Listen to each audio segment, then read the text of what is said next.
আজি যাব লৈছোঁ হয়গ্ৰীৱ মাধৱ মন্দিৰলৈ। মোৰ লগত আছে শহু দেউতা, মোৰ ৱাইফ আৰু চাচুমা, আৰু লগত আছে হেমন্ত দা, is in the driving seat. So' let's go'. Hayagriva Madhav মন্দিৰ কামৰূপ হাজোৰ মণিকোট পাহাৰত অৱস্থিত। আমি ৰাতিটো কামৰূপ বগৰাত কটালোঁ। চ' বগৰাৰ পৰা হয়গ্ৰীৱ মাধৱ মন্দিৰ ইজ ৰাফলি এবাউট 42 কিলোমিটাৰ। হাজো হৈছে হিন্দু, মুছলমান আৰু বুদ্ধ ধৰ্মীয় মানুহসকলৰ প্ৰাচীন তীৰ্থস্থান। হাজোক পঞ্চশ তীৰ্থস্থান হিচাপেও জনা যায়। ইয়াত হয়গ্ৰীৱ মাধৱ মন্দিৰ আছে, কেদ্ৰেশ্বৰ মন্দিৰ আছে, কমলেশ্বৰ আৰু কামেশ্বৰ মন্দিৰ আছে, আৰু লগতে গণেশ মন্দিৰো ইয়াত আছে। আৰু ইছলাম ধৰ্মীয় মানুহসকলৰ বাবে পুৱা মক্কা ইয়াতে অৱস্থিত।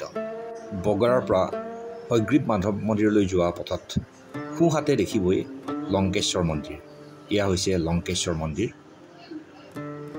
আৰু কিছু দূৰ যোৱাৰ পিছত এয়া চাওক গণেশ মন্দিৰ। আমি এতিয়া শৰাইঘাট দলং পালোহি। বিষ্ণুৰ এক অৱতাৰ হয়গ্ৰীৱক হয়গ্ৰীৱ মাধৱ মন্দিৰত পূজা অৰ্চনা কৰা হয়।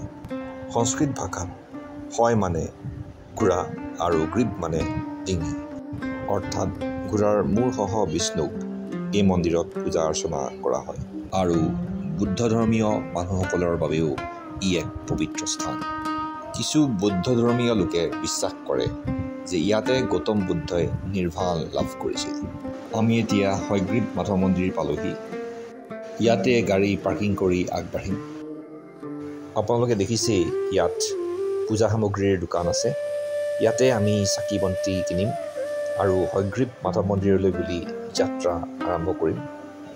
এই পুখুৰীটোৰ নাম বিষ্ণু পুষ্কৰ পুখুৰী। একেবাৰে ওচৰলৈ গৈ দেখুৱাব বিচাৰিম। মই তললৈ নামি আহিছোঁ আপোনালোকক দেখুৱাবৰ বাবে। চাওক ইয়াত ডাঙৰ ডাঙৰ কাছ আছে আৰু মাছ আছে। ইয়াতে কাছ মাছবোৰক সংৰক্ষণ কৰি থৈছে। এই কাছবোৰক বাহিৰা বস্তু খোৱা ইয়াত বাধা আছে। এই পুখুৰীটোৰ চাৰিওকাষে থকা সুন্দৰ পৰিৱেশৰ উপভোগ কৰি আমি হয়গ্ৰীৱ মাধৱ মন্দিৰলৈ বুলি আকৌ আৰম্ভ কৰিম। এই চাইনবোৰ্ডখনত এটা জাননী দিয়া আছে। কাছবোৰক বাহিৰা বস্তু খুৱাবলৈ শাক দিয়া হৈছে। এই আদেশ চক্ৰ বিষয়া আৰু মীন বিষয়া হাজোৰ পৰা দিয়া হৈছে। মন্দিৰলৈ যাবলৈ এক দীঘলীয়া চিৰি বগাই যাব লাগিব। কালিকা পুৰাণৰ মতে এই তীৰ্থস্থানৰ প্ৰতিষ্ঠাতা ঔৱ ঋষি।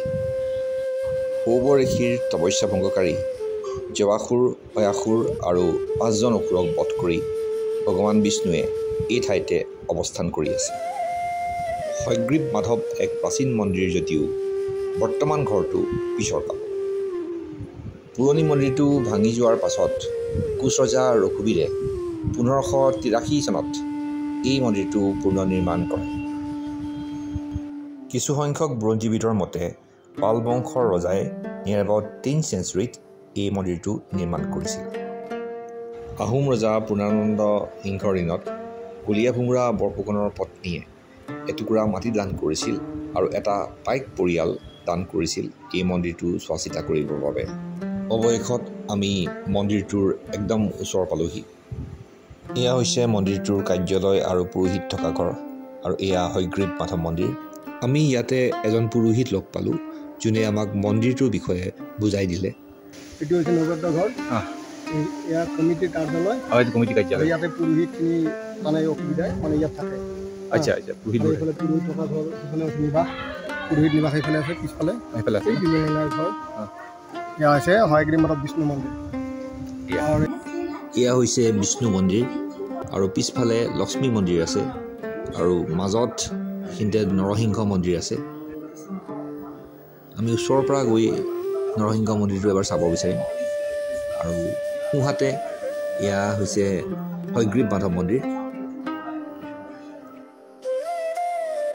আহক নৰসিংহ মন্দিৰটো অলপ ওচৰৰ পৰা চাবলৈ যত্ন কৰিম। এয়া হৈছে নৰসিংহ মন্দিৰ।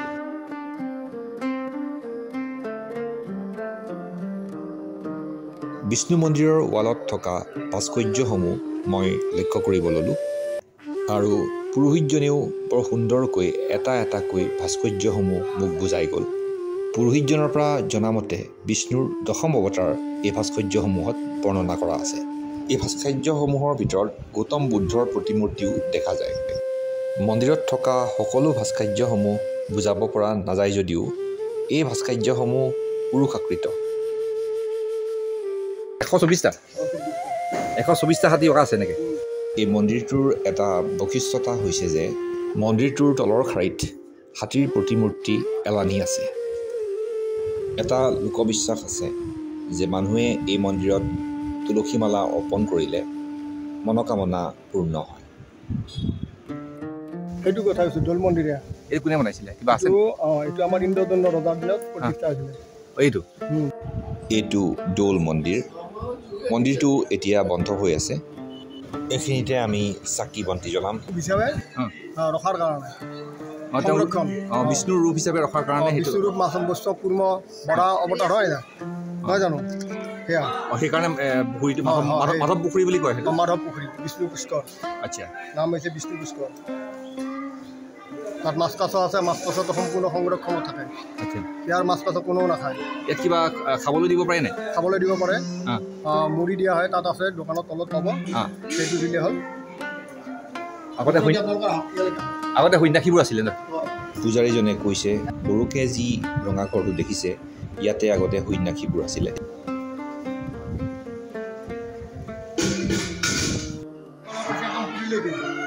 এইটো এই গেটটোৱে একদম পুৰীলৈকে নিৰ্দেশনা কৰিছিল। আচ্ছা, হাজোৰ হাইগ্ৰীৱ মাধৱ আৰু পুৰীৰ জগন্নাথ দুজন এখন মুখাখন দি আছে। আচ্ছা আচ্ছা। যদি কোনোবাই যায় জগন্নাথ দৰ্শন কৰে, তাৰ পৰা ইয়াত আহি দৰ্শন কৰা হয়। আৰু ইয়াত আহিলেও তেখেতক দৰ্শন কৰিলে দৰ্শন নাপায়। হয় নেকি? আৰু এইফালে যাব পাৰি? তললৈ আগতে কিবা যাব পাৰি নেকি? ৰাস্তা আছে? আছে, যাব পাৰি, নামি যাব পাৰি। চিটিখন কম আছে, কিন্তু এই গেটে নিৰ্দেশনা কৰিলে পুৰীলৈকে আছে বুলি ভাবে আৰু। এইটোৱে নিৰ্দেশনা কৰে। আচ্ছা, তাত দিশটো আৰু দিশটো মানে নিৰ্দেশনা কৰিছে। আপোনালোকে চাগে শুনিছে পূজাৰীজনে কৈছে যে এই দুৱাৰখনৰ যি দিশ পুৰী জগন্নাথৰলৈকে নিৰ্দেশনা কৰিছে। দুৱাৰখনৰ একদম ওচৰৰ পৰা গৈ পেলাই এবাৰ চাম। চাওক, তলত দীঘল চিৰি আছে। ইফালেও তললৈ যাব পাৰে। আমাৰ মন্দিৰৰ ভিতৰত চাকি বন্তি জ্বলোৱা হ'ল, কিন্তু যিহেতু কেমেৰা ভিতৰত এলাউড নহয় সেইবাবে ভিতৰত দেখুৱাব নোৱাৰিলোঁ। তাৰ বাবে অতি দুখিত। মন্দিৰৰ উপাসনাস্থলীত থকা হয়গ্ৰীৱ মাধৱৰ মূৰ্তিটো দেখি মোৰ খুব ভাল লাগিল।